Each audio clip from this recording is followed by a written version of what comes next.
Assalomu alaykum dada. Va alaykum assalom. Qaniysan dada? Mana telefon zaryadga qo'ygan. Assalomu alaykum Oybek, yaxshi keldingizmi? Va alaykum salom. Yaxshimisizlar? Nimaga boragan? Olib kel. Xo'p.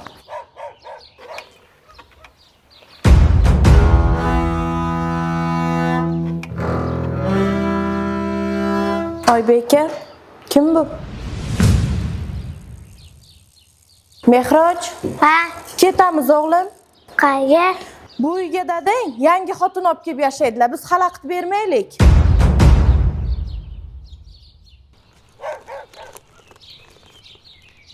Bo'ldimi? Ketasizlarmi? Lekin bir narsani unutmagin, men xohlagan vaqtim boshqasiga uylanishim mumkin. Ota-onang uyda qancha yashamay tursan? Yaqinda ukang ham uylanmoqchi edi.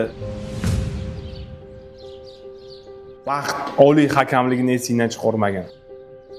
Bir kun ota-onang olamdan o'tganida o'sha keliningni qo'liga qarab qolganingni bilasan. To'g'ri, men o'g'limizni tashab qo'ymayman, polni обеспечить qilaman katta bo'lguncha. Lekin o'g'il bola otasini deydi. Hech qachon esingdan chiqarmagan.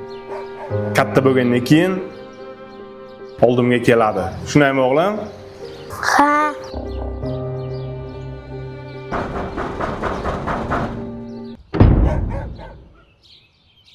Qayerdan keldi? ayni vaqtda pullayam yuradi. Qolib ketdik. Bir narsani hech qachon unutmagan. Bo'ri ko'chada o'qigani bilan o'ljasini uyiga, bolalariga olib keladi. Boshqa xiyonat qilmaysiz.